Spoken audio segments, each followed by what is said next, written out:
Astaghfirullah. Bismillahirrahmanirrahim. Assalamualaikum warahmatullahi wabarakatuh.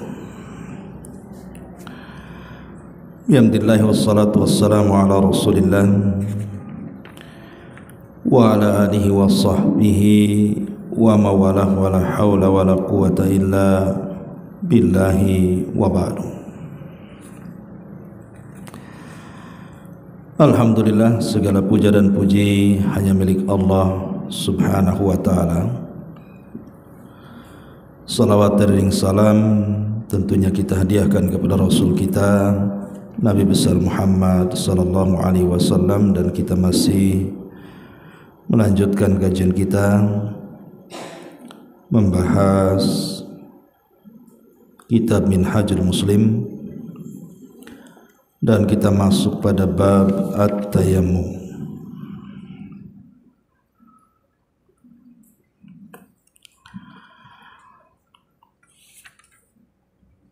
Di sini pengarang membuat beberapa pasal dalam kitab tayammum. Pertama, ketentuan syariat tentang tayammum dan bagi siapa yang disyariatkan tayammum. Kemudian juga hal-hal yang difardukan dan disunnahkan dalam tayammum. Dan yang terakhir, hal-hal yang membatalkan tayammum dan hal-hal yang dibolehkan karena tayammum. Kemudian juga tata cara tayammum yang benar. Ma'asyiral muslimat yang dimuliakan Allah subhanahu wa ta'ala, adapun syariat tayammum ini berdasarkan Al-Quran dan juga sunnah Nabi. Di antara firman Allah subhanahu wa ta'ala yang mensyariatkan tayammum adalah di dalam surah An-Nisa 43.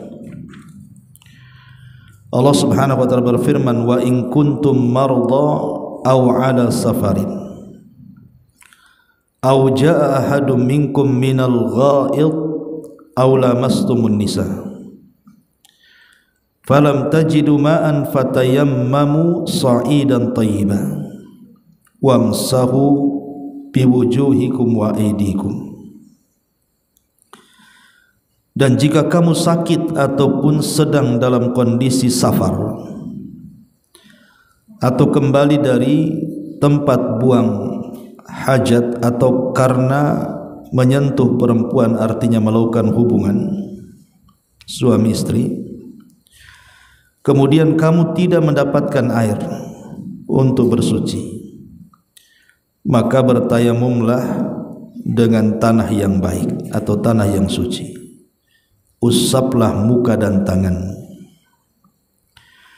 Ini surah An-Nisa ayat 43. Adapun sabda Nabi sallallahu alaihi wasallam, as-sa'idu wudhu'ul muslim wa illam yajidil ma ashra sinina. Tanah yang bersih merupakan alat bersuci bagi orang Islam meskipun dia tidak menemukan air selama 10 tahun. Taib. Ma'asyiral muslimat yang dimuliakan Allah subhanahu wa ta'ala, kita tahu bahwa syariat tayammum ini ada kisahnya. Kenapa sampai kemudian disyariatkan adanya tayammum ini? Jadi Aisyah radhiyallahu anha dia bercerita, kata Aisyah radhiyallahu anha, kharajna ma'a Rasulillah sallallahu alaihi wasallam fi ba'di asfarihi hatta idza kunna bil baida inqata aqdun li. Kata Aisyah radhiyallahu anha, kami pernah keluar bersama Rasul pada sebagian safarnya. sehingga ketika kami berada di satu tempat namanya Baida antara Mekah dan Madinah, jadi kalung yang dipakai Aisyah ini terjatuh dan tidak tahu sebelah mana tempat jatuhnya kalung itu. Maka Nabi SAW berusaha mencari kalung Aisyah yang jatuh itu, bahkan memerintahkan para sahabat untuk ikut mencarinya. Lah para sahabat yang mencari kalung itu, mereka tidak membawa air. Kemudian datanglah waktu salat, sementara mereka tidak ada air. Akhirnya mereka kebingungan, macam mana caranya, karena mau wudu tak ada air, sementara belum ada syariat tayamum. Akhirnya mereka pun kembali. Lah ketika itu kemudian turun ayat tentang pensyariatan tayamum. Dari sini kita tahu bahwa tayamum ini salah satu rukhsah, keringanan yang Allah Subhanahu wa taala anugerahkan kepada umat Islam, bahwa dalam kondisi sulit maka pasti ada kemudahan. Itulah kaidah dalam Islam. Sehingga syariat Islam itu tidak ada yang sulit, semuanya mudah. Karena kalau terdapat kesulitan dalam sebuah ibadah, pasti akan datang kemudahan. Ma'asyiral muslimat yang dimuliakan Allah Subhanahu wa taala, lalu apa sih hikmah tayamum itu? Kenapa sampai disyariatkan tayamum ini? Yang pertama, adapun hikmah kenapa disyariatkan tayamum.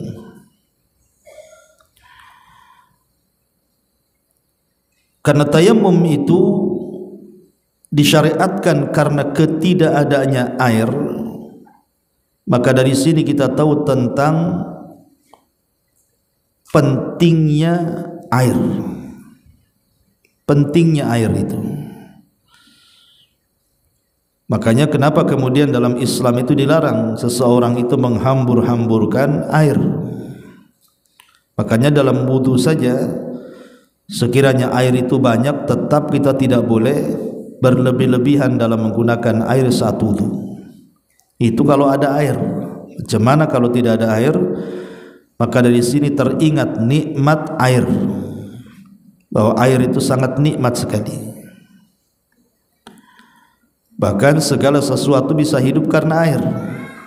Kalau bukan karena air, maka manusia akan mati, tumbuh-tumbuhan akan mati, binatang juga akan mati, segala sesuatu akan mati tanpa air.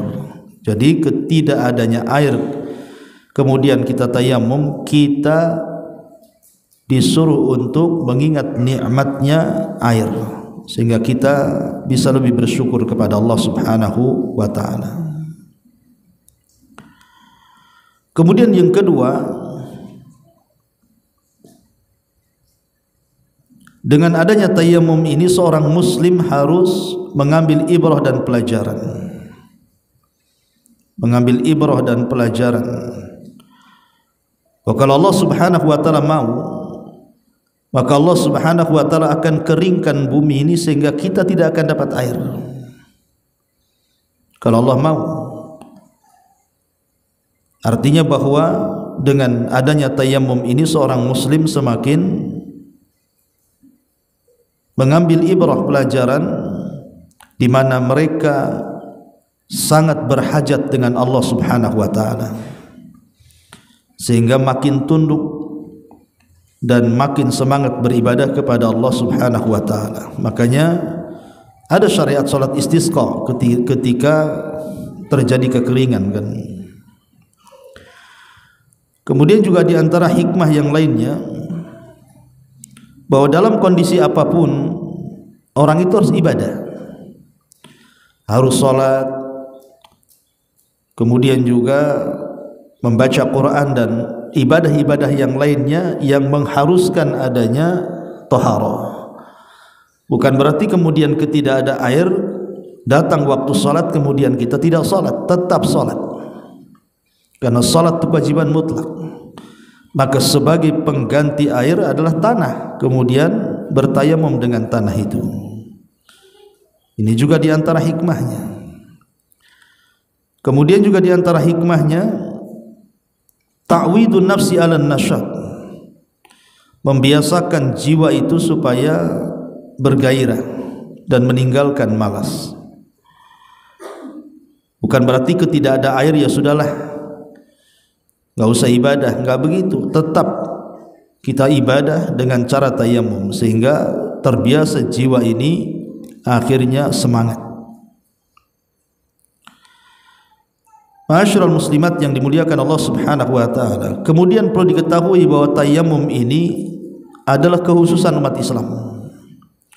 Tayamum ini kekhususan umat Islam dan tidak diberikan kepada selain umat Islam. Dan itu berdasarkan hadis Nabi sallallahu alaihi wasallam, utitu khamsan lam yu'tahunna ahadun minal anbiya'i qabli. Aku diberikan 5 perkara, kata Rasul, yang 5 perkara ini tidak diberikan kepada umat sebelumku, kepada para nabi sebelumku. Kemudian Rasul menyebutkan yang pertama, nusirtu birru'bi masirata syahrin. Aku ditolong dengan cara ditanamkan rasa takut kepada musuhku sejauh perjalanan 1 bulan. Yang kedua, waju'ilat liyal ardu masjidan wa tahura. Di sini syahidnya. Dan dijadikan untukku bumi ini bisa digunakan untuk tempat sujud dan tempat bersuci. Tayamum. Kemudian yang ketiga, wa uhillat liyal ghanaim. Dihalalkan kepadaku harta rampasan perang. Kemudian yang keempat, wa kana an-nabiyyu yub'atsu ila qaumi khassatan wa bu'itsu ila an-nasi kafatan. Semua para nabi diutus kepada kaumnya secara khusus, tapi aku diutus kepada seluruh manusia secara umum. Dan yang terakhir, utitus syafaat, aku diberikan syafaat. Lah dari 5 perkara yang diberikan kepada Rasul dan tidak diberikan kepada para nabi sebelum Rasul, salah satunya adalah waju'ilat liyal ardu masjidan wa tahura. Dijadikan untukku bumi ini bisa digunakan untuk tempat sujud dan tempat bersuci. Jadi tayamum ini adalah kekhususan umat Islam. Dan juga yang terakhir tentunya tayamum ini bentuk kasih sayang. Bentuk kasih sayang Allah Subhanahu wa taala kepada hambanya, di mana Allah mudahkan setiap ibadah-ibadah yang dilakukan hamba-hambanya. Ketika ketidakadaan air, maka Allah mudahkan, boleh dengan tayamum. Begitu juga Nabi SAW memerintahkan tayamum, dan itu bentuk rahmat dan kasih sayang Rasul kepada umatnya, tidak mau menyulitkan. Karena Islam ini agama mudah. Tidak sanggup sholat berdiri duduk, tidak bisa berduduk baring, tidak sanggup beribadah haji, gugur kewajibannya, termasuk tidak adanya air bukan berarti tidak bersuci, maka bersucilah dengan cara tayamum. Nah, ini diantara hikmah dibalik kenapa disyariatkannya adanya tayamum ini. Ma'asyiral muslimat yang dimuliakan Allah Subhanahu wa taala. Kemudian di sini pengarang membuat bab tentang bagi siapa tayamum itu disyariatkan. Tayamum disyariatkan bagi orang yang tidak menemukan air setelah berusaha semaksimal mungkin mencarinya. Jadi memang dia sudah mencari air ke sana kemari tidak ketemu, atau dia menemukan air akan tetapi tidak dapat memakainya karena mungkin dia sakit. Jadi kalau pakai air, kata dokter, penyakitnya makin parah, maka tak perlu kemudian berwudu, tayamum saja. Atau ia merasakan khawatir jika memakainya penyakitnya itu akan bertambah, sementara ia tidak menemukan orang yang dapat mengambilkan untuknya. Jadi orang ini sakit parah, tidak bisa bergerak, sementara di rumah tidak ada orang. Kalau menunggu orang datang mungkin sore, kemungkinan akan lewat sholat duhur dan asar, maka boleh tayamum. Sedangkan bagi orang yang hanya menemukan sedikit air, tetapi air itu tidak cukup untuk membersihkan seluruh badannya, hendaklah dia membersihkan sebagian dari anggota tubuhnya dengan air tersebut, kemudian ia bertayamum untuk anggota tubuhnya yang tersisa berdasarkan firman Allah, fattaqullaha mastata'tum, bertakwalah kalian kepada Allah semampu kalian. Maksudnya begini, Bu. Di sini pengarang menyebutkan beberapa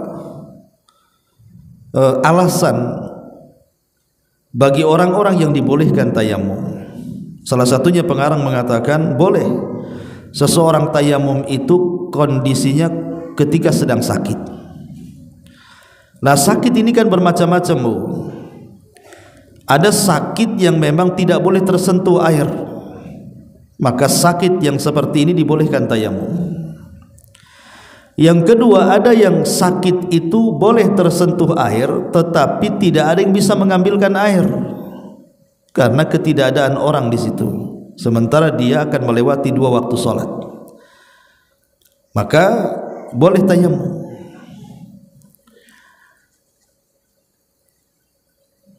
Kemudian juga beliau mengatakan di sini yang ketiga,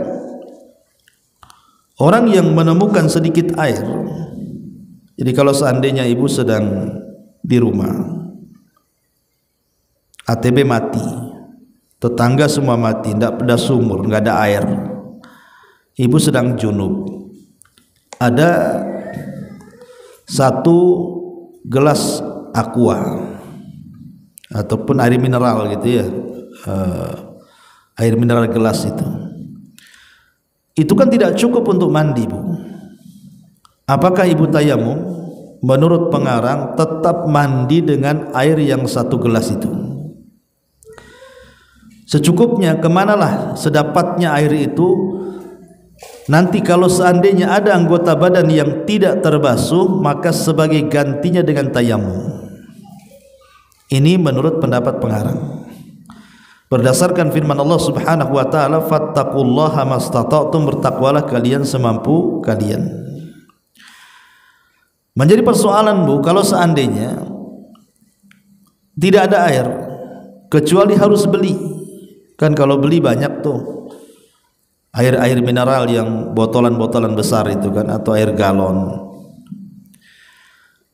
Maka para ulama mengatakan kalau sanggup beli, beli. Kalau sanggup beli, beli, dan wajib membeli kalau sanggup.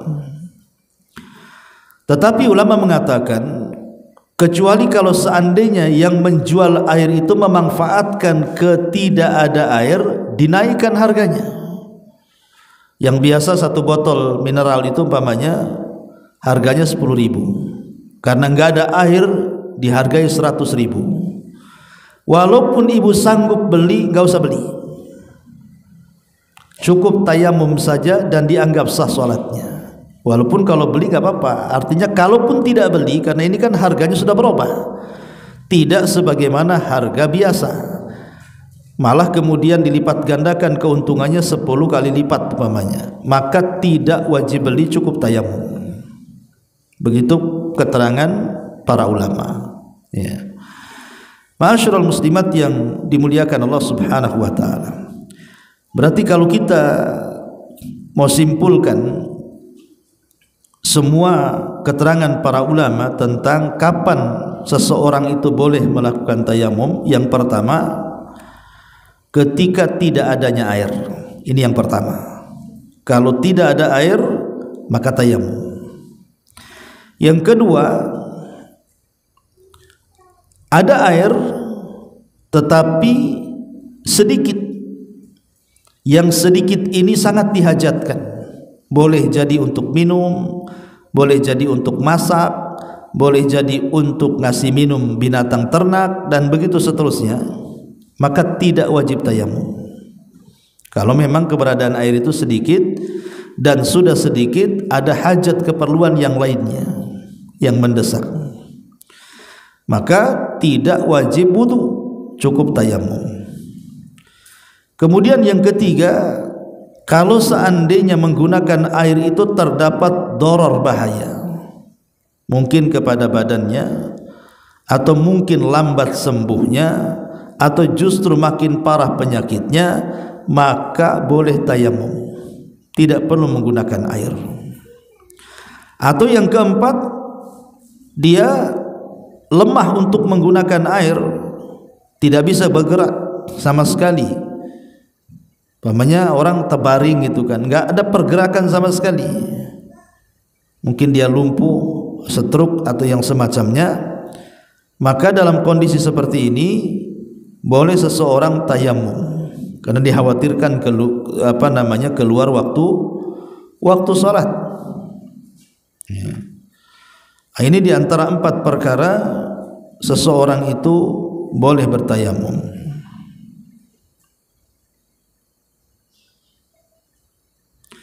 Atau boleh jadi yang kelima, mungkin airnya tercampur dengan barang najis.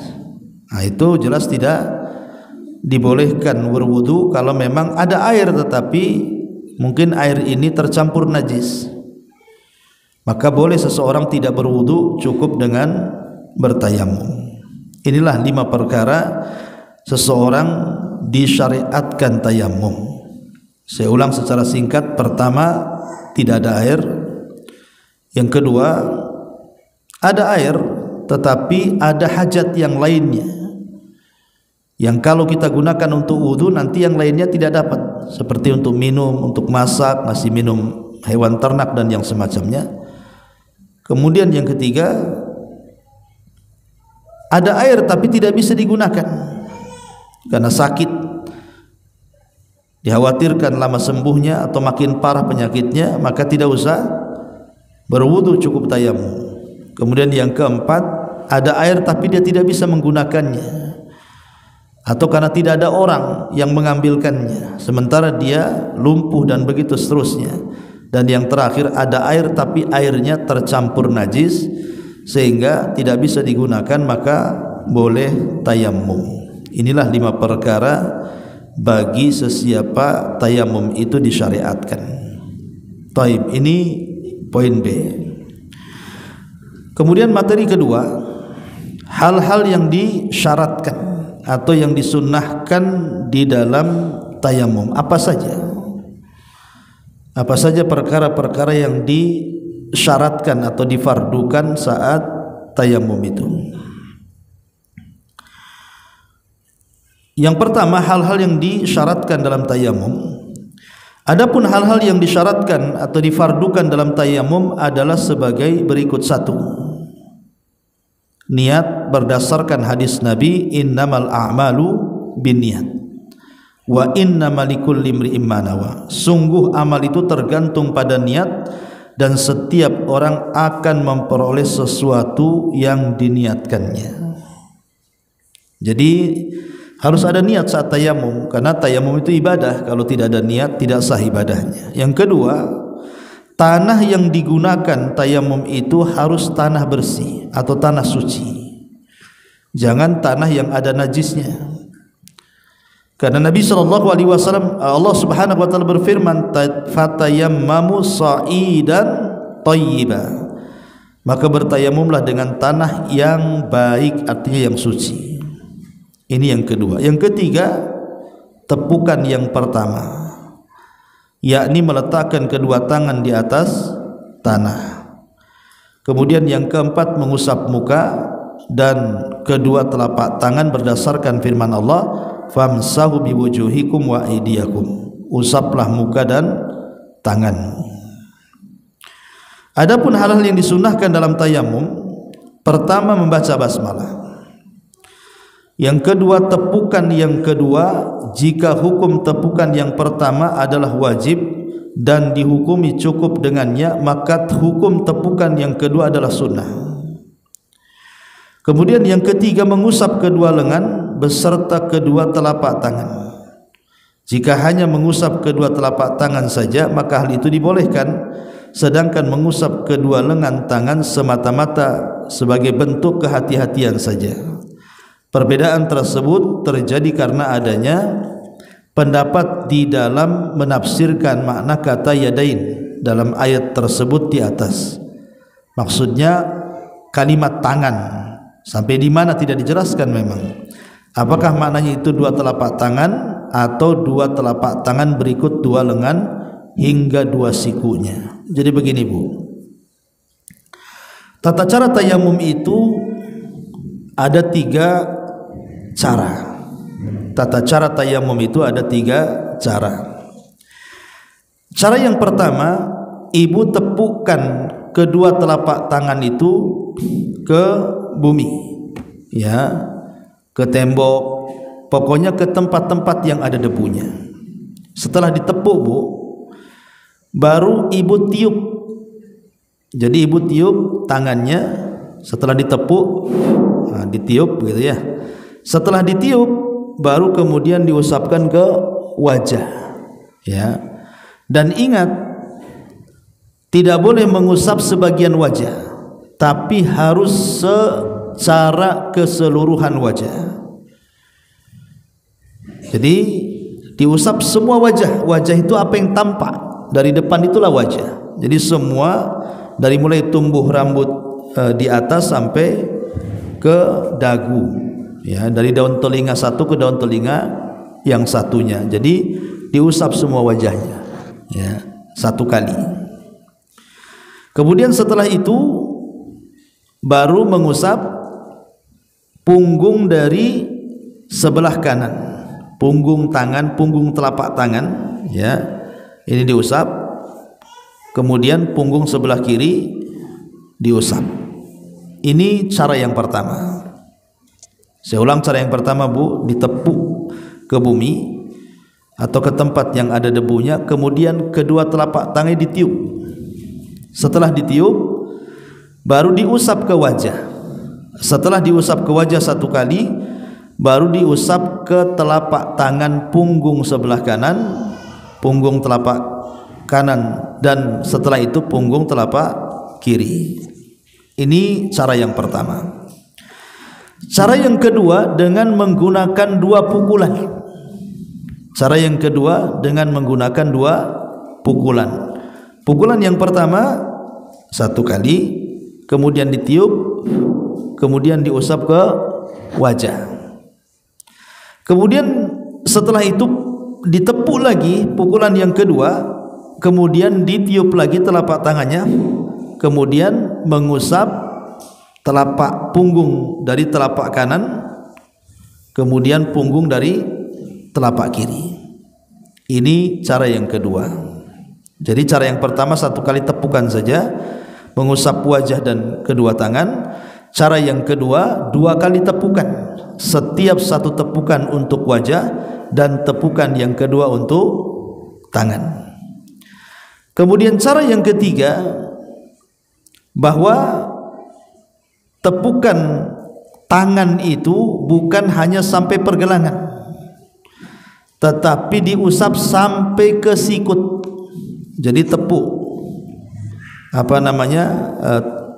tangan kita ke tempat yang berdebu, kemudian ditiup, kemudian diusapkan ke wajah, kemudian ditepuk lagi sekali lagi, kemudian diusapkan ke tangan sampai sikut, ya, sampai sikut begini.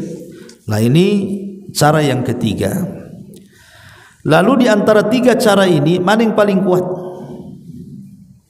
Maka para ulama mengatakan berdasarkan banyak riwayat yang datang kepada kita dari kaifiyah at-tayammum, bagaimana cara tayamum Nabi SAW, maka pendapat yang paling kuat adalah satu kali tepukan saja, dan itu bisa diusap kepada wajah dan ke dua telapak tangan, tidak sampai sikut.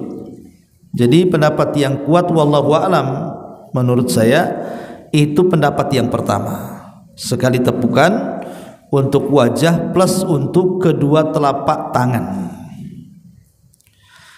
Walaupun menjadi masalah apakah tartib dalam tayamum itu hukumnya wajib, artinya mengusap wajah dulu baru tangan, atau boleh juga kita mengusap tangan baru wajah.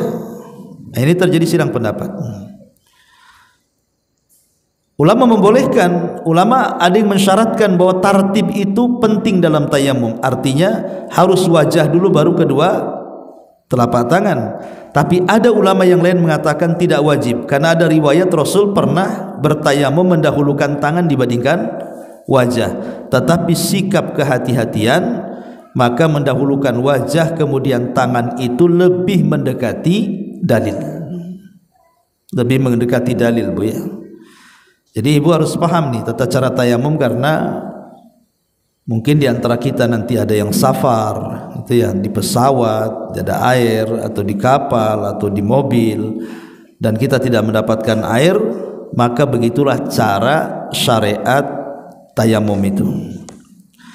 Taib. Kemudian di sini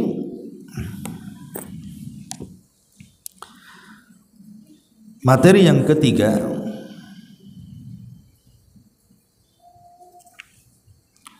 hal-hal yang membatalkan tayamum dan hal-hal yang dibolehkan karena tayamum.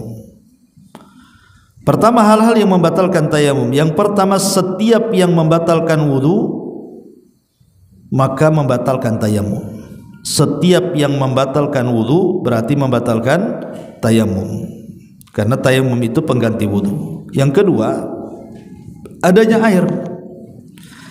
Bagi orang yang bertayamum karena alasannya tidak ada air sebelum memulai sholat atau pada saat sedang menunaikan sholat, tiba-tiba hujan turun, pamannya kan, ada air kan, berarti dengan adanya air batalah tayamum. Langsung segera seseorang itu berwudu karena sudah ada air. Adapun jika adanya air itu diperoleh setelah selesai sholat, maka sholatnya dihukumi sah dan tidak perlu mengulanginya. Ingat ya, jadi di sini ada dua gambaran nih. Gambaran yang pertama, mendapatkan air sebelum sholat, mendapatkan air sebelum memulai sholat. Maka sebelum memulai sholat tiba-tiba hujan, wudu, maka tidak sah tayamumnya, secara otomatis batal dengan adanya air. Kondisi yang kedua, adanya air setelah sholat, maka tidak perlu diulang sholatnya karena dianggap sah sholatnya. Nabi SAW mengatakan, la tusallu sholatan fi yaumi min marrataini, janganlah kamu melakukan sholat dalam satu hari itu sampai dua kali dalam sholat yang sama. Jadi di sini ada dua gambaran, ya. Kalau sudah sholat ada air ya sudah, ngapain juga kan itu. Lah ada beberapa hukum yang berkaitan dengan tayamum. Hukum yang pertama, seseorang pamannya di hari Jumat, dari rumah sudah dengar nih muazin sedang mengumandangkan azan, berarti sebentar lagi khutbah. Karena rumahnya jauh, dia pun berangkat dari rumah ke masjid. Di tengah jalan khutbahnya selesai, kemudian qomat. Apakah kemudian dia boleh tayamum di tengah jalan supaya mendapatkan sholat Jumat, ataukah tidak perlu tayamum? Maka ulama mengatakan dalam kondisi seperti ini tetap wudu kalau ada air. Adapun kalau ketinggalan sholat Jumat bisa diganti dengan duhur. Begitu kata para ulama. Kemudian masalah yang kedua, adakah tajdid tayamum, memperbaharui tayamum? Kalau wudu kan ada yang namanya tajdid al-wudu kan, Bu. Ibu sudah wudu tapi wudu lagi. Pamannya ibu wudu duhur, belum batal sampai asar, tapi pengen wudu lagi, itu namanya pembaharuan wudu dan hukumnya sunnah, dapat pahala. Tapi dalam tayamum tidak ada, Bu, pembaharuan tayamum itu tidak ada. Jadi yang ada itu pembaharuan wudu. Kalau pembaharuan tayamum tidak ada. Kemudian juga Kalau seandainya ibu ini ingin melakukan hubungan suami istri, tidak ada air, maka tidak usah kemudian menunggu adanya air untuk mandi junub, hubungan saja. Nanti setelah berhubungan, ibu langsung tayamum, kemudian diniatkan mandi besar, maka itu sudah cukup. Tapi masalahnya setelah ibu tayamum, tiba-tiba ada air, maka ibu harus mandi. Ibu harus mandi karena ada air masalahnya. Nah, ini diantara yang berkaitan dengan hukum tayamum di sini. Ma'asyiral muslimat yang dimuliakan Allah Subhanahu wa taala. Kemudian juga di sini materi keempat tentang tata cara tayamum. Adapun tata cara tayamum ada sebagai berikut. Bagi orang yang bertayamum hendaklah membaca basmalah sambil meniatkan tayamumnya supaya dibolehkan melaksanakan ibadah yang sebelumnya dilarang. Kemudian meletakkan kedua telapak tangannya di atas permukaan tanah atau pasir atau kerikil atau tanah lembab dan yang sejenisnya, dan tidak menjadi soal meniup debu yang menempel pada kedua telapak tangannya dengan tiupan yang ringan.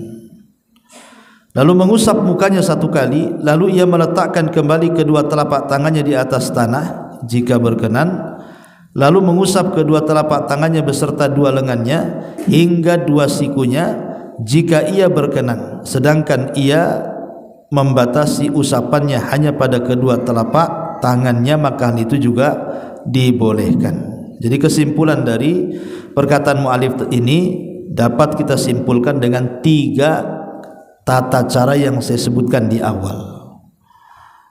Jadi kesimpulan dari tata cara tayamum yang disebutkan pengarang di sini tadi saya sudah ringkas menjadi tiga pendapat.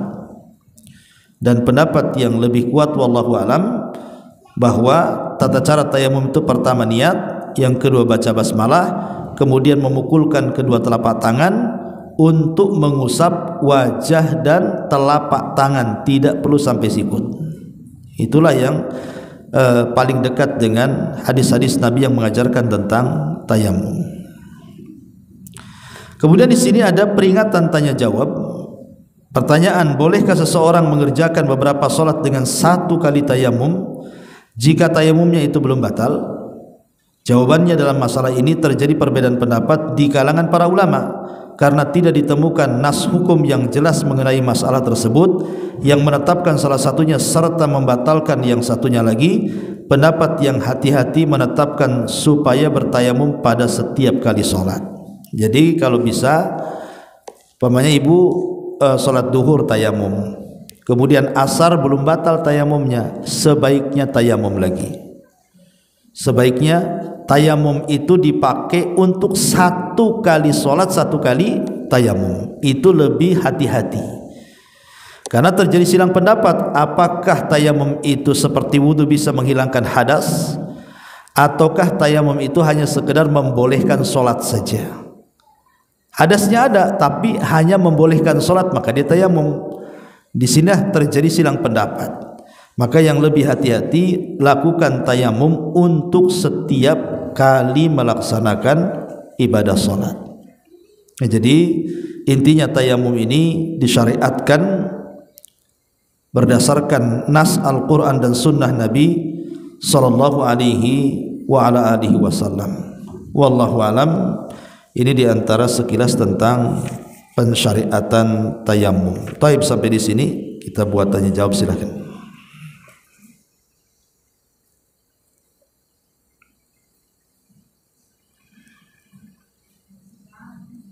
Iya.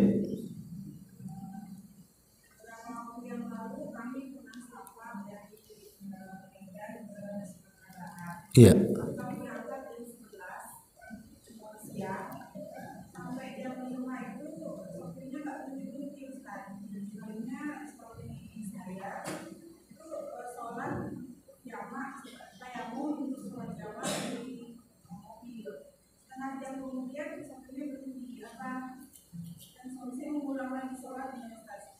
Berhentinya jam berapa?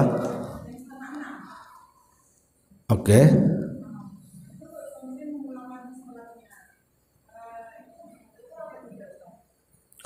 Ya, alhamdulillah.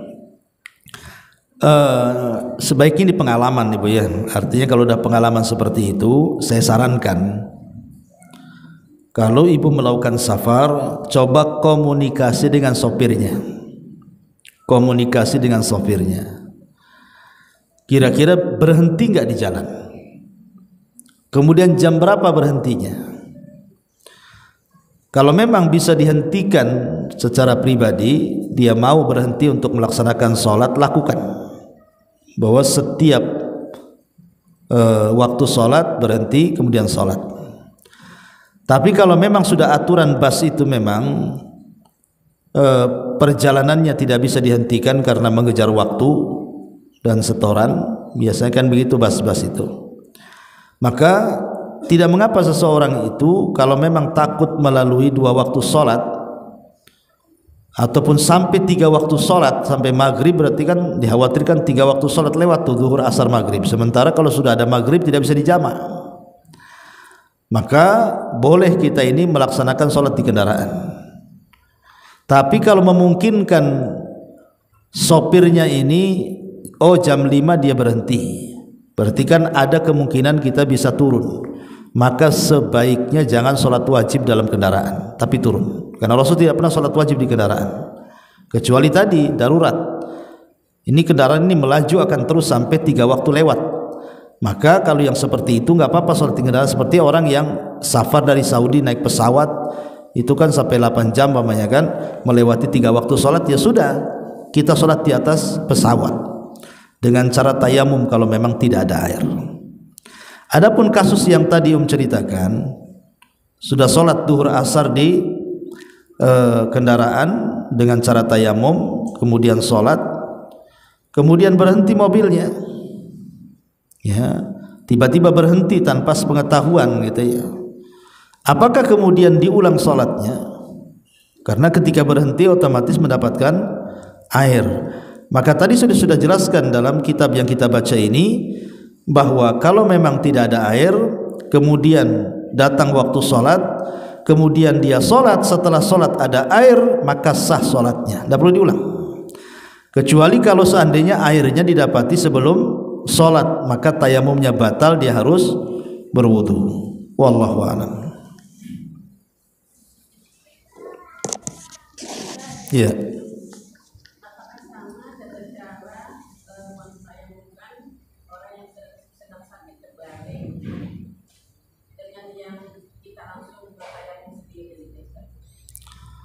Iya, kalau tayamum itu sama saja.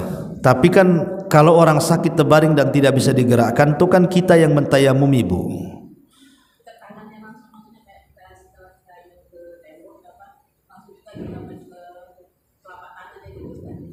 Iya, maksudnya gini, Ibu. Kalau memang yang sakit terbaring ini dia bisa menggerakkan kedua tangannya, maka kita hanya bantu saja. Karena mungkin dia lemah, tangannya tidak bisa diangkat, tapi kan bisa digerakkan. Ya kita pukulkan tangan dia ke sekitarnya, kemudian kita pegangi, diusapkan ke wajahnya, dan kedua telapak tangannya kita yang pegang tangannya. Tapi kalau sama sekali dia tidak bisa karena lemah gitu ya untuk mengangkat tangan, maka bisa ibu yang mentayamumkan, ibu sendiri yang memukulkan tangan ibu, kemudian mengusapkan ke wajah, kemudian mengusapkan ke dua telapak tangan dia. Jadi ada 2 cara, bisa kita pegangkan tangannya, kemudian kita gunakan tangannya untuk tayamum dia sendiri, atau dengan menggunakan tangan kita mentayamumkan dia. Wallahu a'lam. Ya.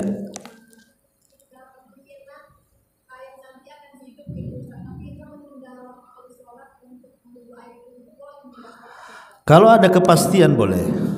Jadi kalau seandainya memang ada pengumuman jam 2 air akan hidup, ya sudah nunggu jam 2 sampai jam 2, karena kan asar masih ada 1 jam lagi.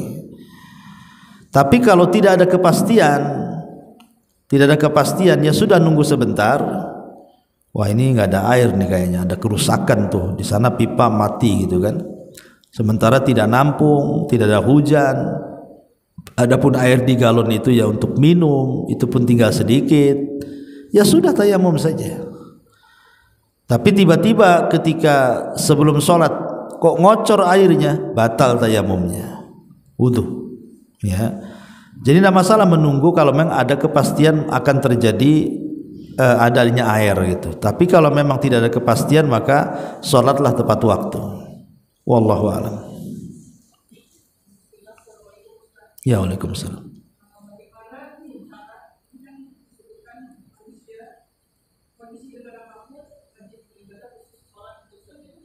Iya.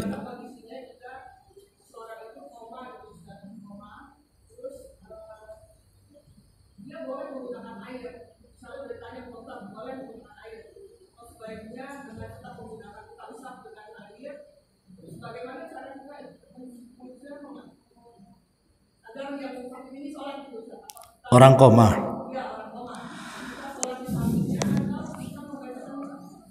Kalau ibu sholat dia nyolatin non, berarti udah mati itu. Tetap sholat. Begini bu, kondisi bersuci itu pertama kan urutannya wudu. Kalau ada air, wudu. Ini urutan pertama ya. Urutan yang kedua, tidak ada air maka ganti dengan tayamum. Urutan yang ketiga, kalau dengan tayamum memadorotkan, maka tidak boleh tayamum. Berarti tidak boleh wudu, tidak boleh tayamum. Kalau memang dengan tayamum memadorotkan dia, maka yang ketiga boleh tanpa wudu, boleh tanpa tayamum sholat. Itu urutannya seperti itu. Saya ulangi, urutan yang pertama wudu, kalau memang mampu dan ada air. Yang kedua, kalau memang tidak ada air atau tidak mampu menggunakan air, maka tayamum. Kalau seandainya memadaratkan tayamumnya karena tidak boleh terkena debu umpamanya, maka tidak perlu tayamum. Ya, cukup niat saja suci. Minta kepada Allah Subhanahu wa taala bahwa saya tidak bisa wudu, saya tidak bisa tayamum, maka mintalah kepada Allah ampunan kemudian sholat. Ya. Lah dalam kondisi koma, maka ibu cukup membisikkan saja di telinganya. Pamannya datang waktu sholat nih bu, ibu tayamumkan dia dulu. Ibu dipukulkan tangannya ke bumi, kemudian diusapkan ke wajahnya, kemudian diusapkan ke kedua telapak tangannya, kemudian ibu bisikkan di telinganya. Pamannya yang sedang koma ini ibu kita atau bibi kita atau paman kita atau siapalah gitu ya, dibisikkan di telinganya, ini sudah datang waktu sholat.